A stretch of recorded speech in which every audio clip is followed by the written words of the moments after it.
Tonight, a surge of violence in Winnipeg so bad, even police are alarmed. The Winnipeg Major Police Crime Unit is investigating multiple stabbings that happened in the north end of the city. Breaking news in Winnipeg. Police are investigating a mass shooting. This is Winnipeg, Manitoba, a city of more than 800,000 people in the heart of Canada with a rich history, freezing winters, and passionate hockey fans, but also a city that has become known for violence, stabbings, shootings, drugs, gangs, and homeless encampments, with the city having the most violent crime rate in Canada. This guy just started spraying bear spray to everybody randomly. But just how bad is the situation on the ground? There's a lot of violence here. It just seems like there's no end in sight. My name is Elie. I'm a journalist with a decade of experience in politics, and recently I flew to Winnipeg to spend 24 hours in Canada's most violent city to investigate and find out what is really going on. I interviewed residents, victims of violent crime, people who fled the city because of the crime. I walked and drove through some of Winnipeg's most troubled areas, and I witnessed one of the most shocking things I have seen anywhere in Canada. And after spending 24 hours in Winnipeg, I came to a conclusion I was not expecting. Was this arson? Yeah, it's arson. There was a gentleman that lit up about 20 different businesses and offices on fire. I feel scared for sure being here. But before we get to this investigation, be sure you are subscribed, like and hype the video, hit the notification bell, and consider getting a paid channel membership for less than $5 a month, as this journalism is completely independently funded and free of government subsidies. Journalism commentary 1 year anniversary. I don't believe journalism being funded by the government is the solution. You have to rebuild the foundation. You have to retell the stories. Other news that actually matters. I hence wanted to ask. I think they should answer their questions, especially if they're politically charged. Part 1, welcome to Winnipeg. I landed in Winnipeg at 8 p.m. local time and hopped into an Uber to head to my hotel. Before going out to explore the situation myself, I wanted to get a little heads up of what I could expect. So I started by asking the front desk whether or not it was safe for me as a hotel guest to go out on a walk in the evening, and this is what I was told. My first time in Winnipeg, and I heard this city can be quite dangerous. Is there any... Honestly, it's not that dangerous like as they say. Not every night they're killing people. Okay. Just kidding. Yeah, don't like at 2 a.m. No need to wait between buildings, you know. Yeah, okay. No reason to do that. Fair enough. I mean, that better after midnight. Always take taxi. The next day, I caught up with Jasmine Lane. She is a Manitoba-based political commentator, award-winning former broadcaster, and host of the Jasmine Lane Show, who warned that there is a lot of violence here. There's a lot of violence here, and it just seems like there's no end in sight. There's a saying, I've heard it my whole life, it's called the Winnipeg handshake, where stabbings are really common here. I have a friend who was stabbed to death on a bridge a couple of years ago. He was only 18 years old. The amount of crime, the amount of these tragedies continues. I remember like being able to take my dog for walks and you could go out and be at a park late at night, whereas nowadays that's something that's a little bit scarier to do. You so frequently see syringes inside of hallways, in public transit. Some of that I think has to do as well with narcotics and people who are, you know, you're not fully in control of yourself anymore when you're on certain things. That tends to be a pretty common reason for a lot of the violence.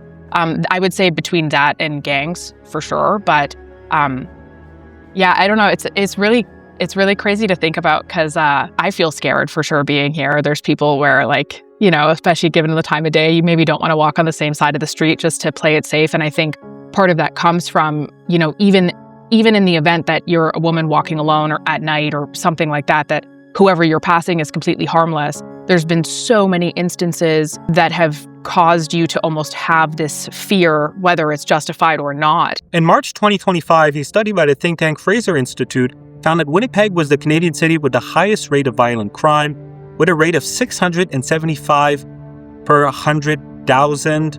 This is higher than Edmonton, higher than Calgary, higher than Vancouver, higher than Montreal, and higher than Toronto, but also higher than Detroit, St. Louis, and San Francisco.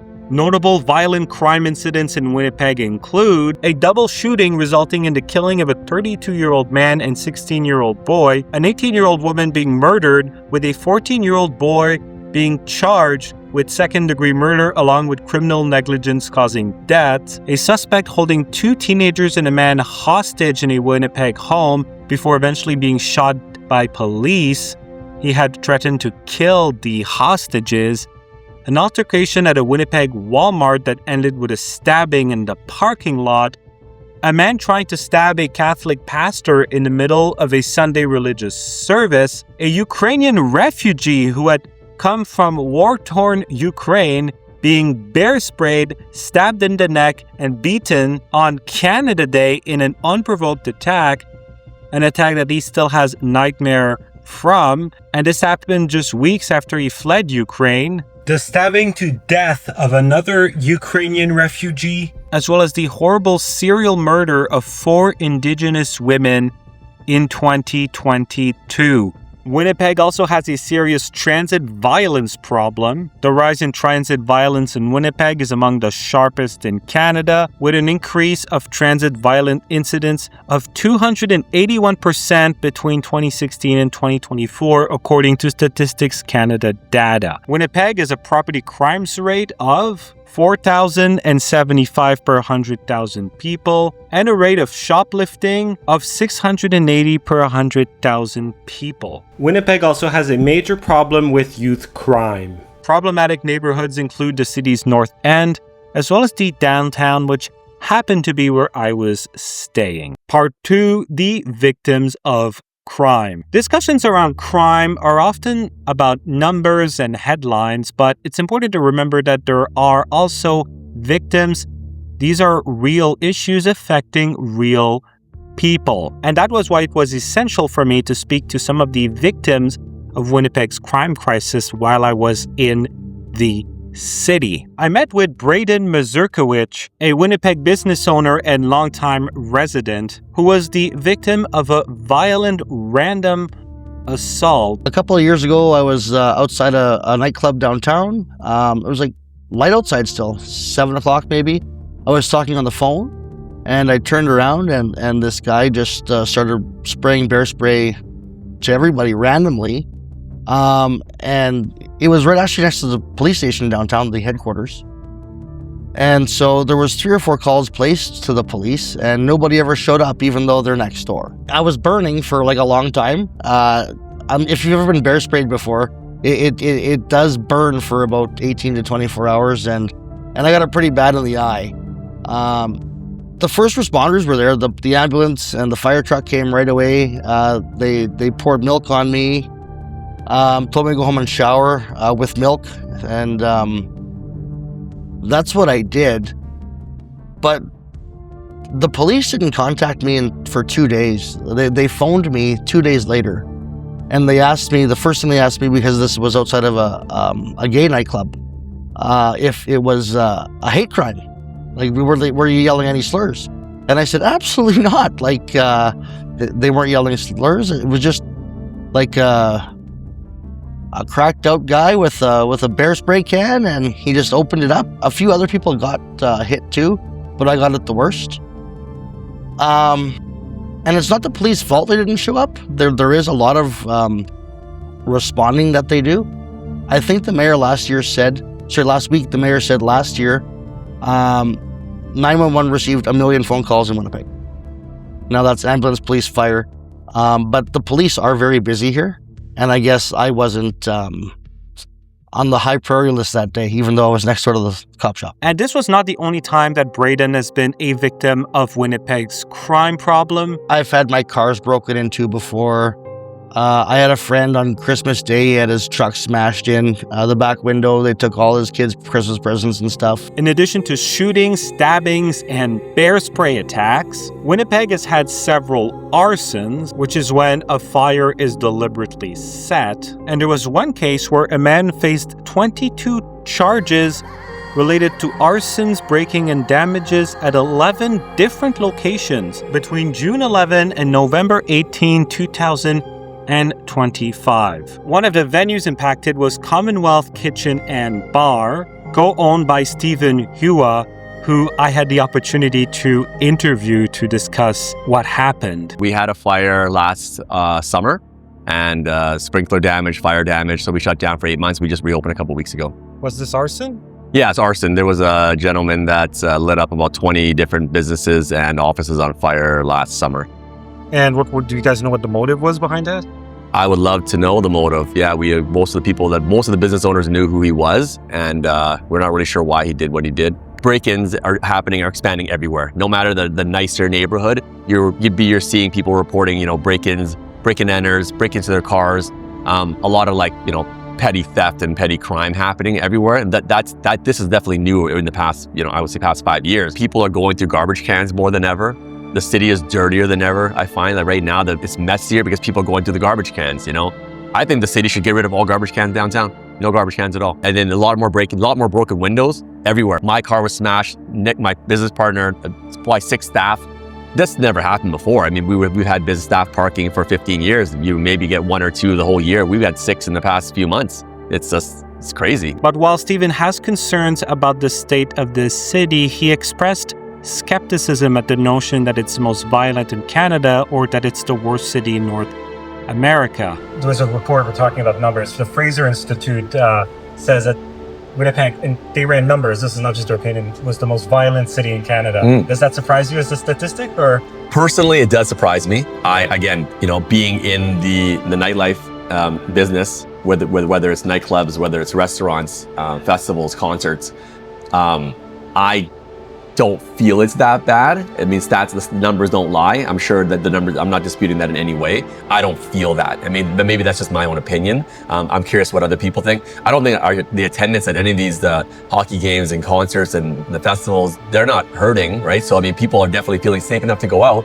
So it can't be as that damaging, right? But you can't deny there must be violent crime happening in the city for sure. In my world, I guess, or where in my events and things that I see, I don't see it as bad as it's being reported personally, but I do feel that downtown and the Exchange District does not feel as safe as it could, for sure. I think that it needs to have more of a security and police presence, and definitely people do not feel safe from what I hear all the time to walk home late at night in the downtown area. But overall, as a city of Winnipeg, I don't think it's as bad as things are as reported. Part 3, a city in crisis. So with all of that in mind, let's go for a walk and drive around Winnipeg. And for that, I was joined by Ty. He's a young father and Manitoba-based social media influencer who moved out of Winnipeg after coming to the conclusion that it was not a safe place for him and his wife to raise their children. And how would you describe downtown Winnipeg? A changing place, not very safe, sketchy is how I would describe it personally. And what's sketchy about it? I would just say you just don't feel safe walking around downtown Winnipeg. There's lots of people everywhere. It's dirty. There's lots of crime. When I worked near the law courts, saw lots of drug use, actually, and that was a big concern. Before, people were more secretive about it, but now they just do it out in the open, bus stops everywhere. So it's very sketchy. We started by walking up Main Street towards the city's north end, and this is where the homeless shelters are located.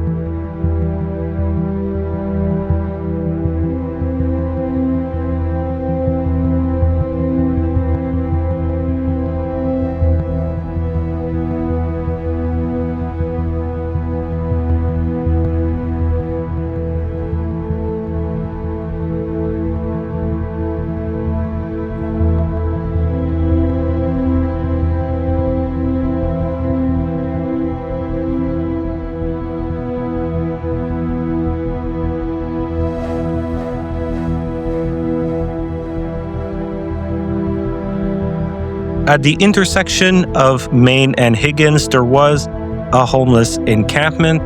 That encampment was next to a building known as Thunderbird House, which has a copper roof that's being replaced. And what was happening is the copper on the roof kept getting stolen, ripped off the roof.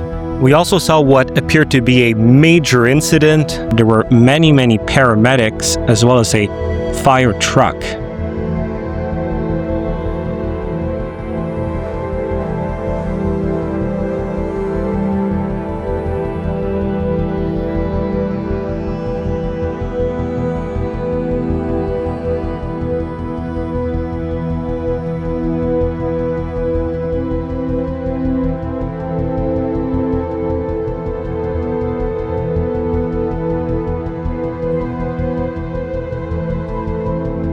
We then returned downtown to go to the Millennium Library. Now, you may ask why we're going to a library when we're doing a story on violent crime, because libraries are typically known as quiet places to read, study, and learn. But in Winnipeg, the city's flagship library has become a place where violent crime has taken place.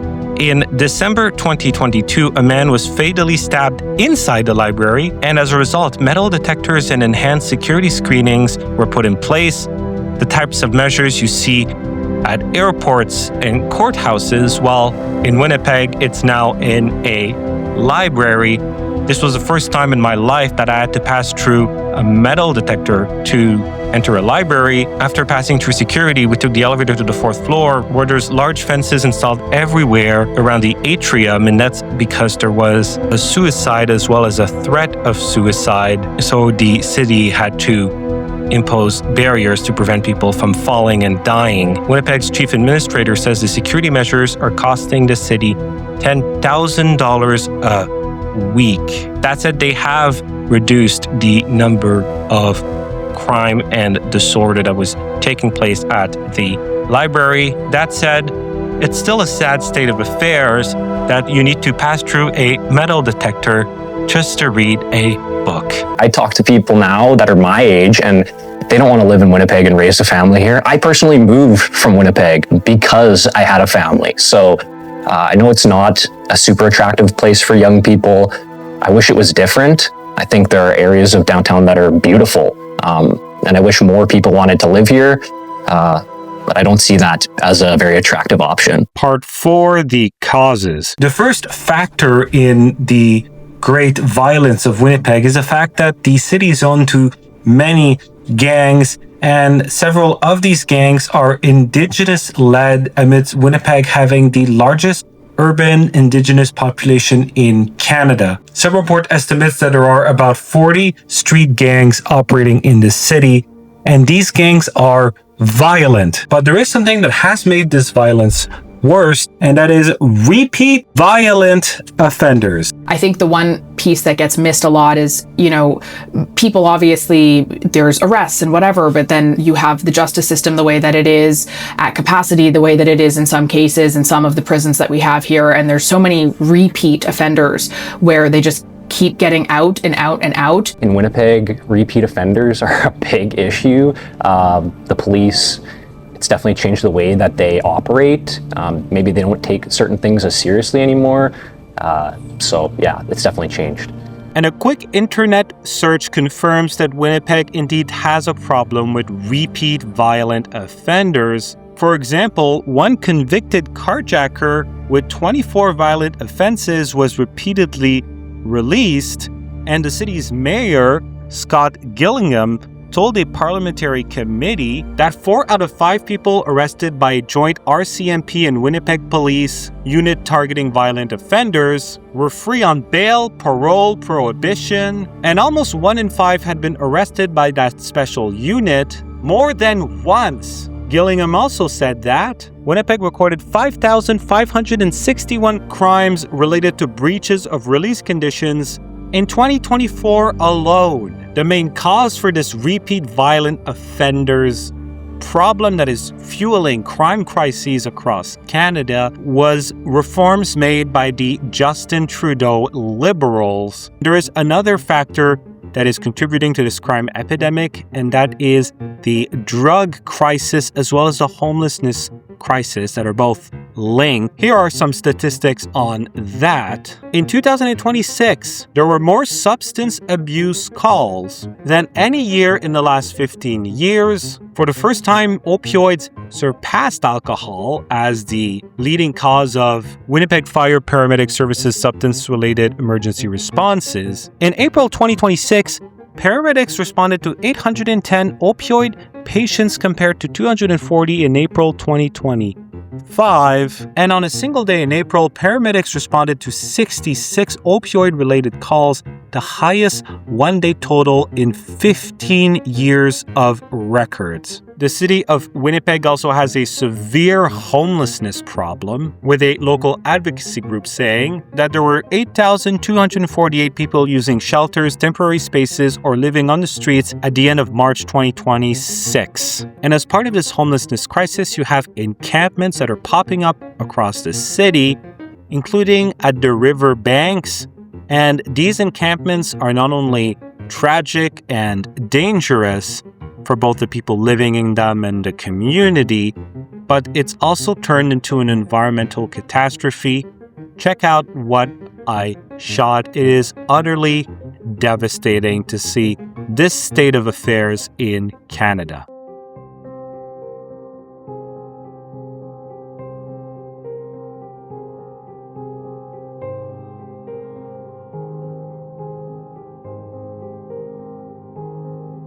I think there's a lot of issues that we have here with housing. It's one of the worst markets when it comes to housing, just with availability. And then when you factor in an increase of population that happens year over year, it just makes it a little bit more challenging too. And with that, you end up having a lot of displacement of even more people. There's certainly a lot of issues in this province with narcotics. And so that's really too bad, and it's really sad to see. And it seems as though a lot of our most vulnerable truly don't actually have the services needed to help pull them out of things, as well as just to give them a supportive hand. Part 5, is this the worst city in Canada? After a day of speaking to Winnipeggers, including victims of violent crime, and walking and driving around the worst parts of the city, I ultimately had to answer the following question. Is this the worst city in Canada? And surprisingly, the answer is no. And that is because every major Canadian city is dealing with unprecedented crime, drugs, and disorder.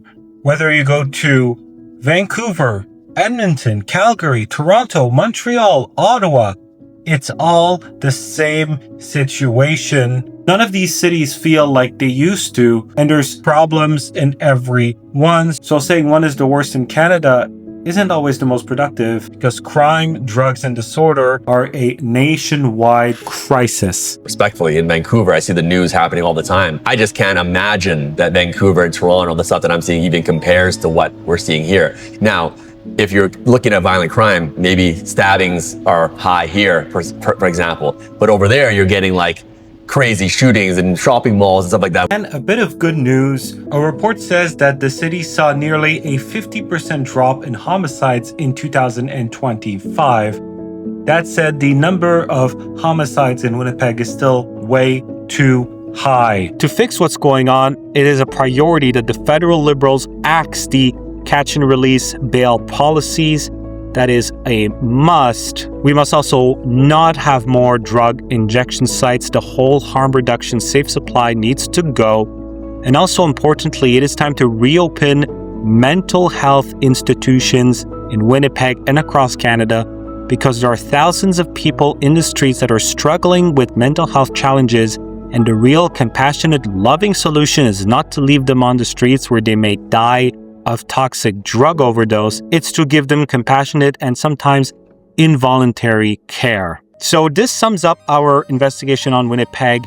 But before you go, I have a little request for you. I have a little petition. Let's restore law and order in Winnipeg and across Canada and reopen mental health institutions. So if you could please sign that petition and make sure you are subscribed. Be sure you've liked or hyped the video, and let me know what you think. So put your thoughts in the comments below, and consider making a donation or getting a channel membership, because these investigations cost around $2,500, And I take zero money from the federal government, and I never will. Until next time, God bless.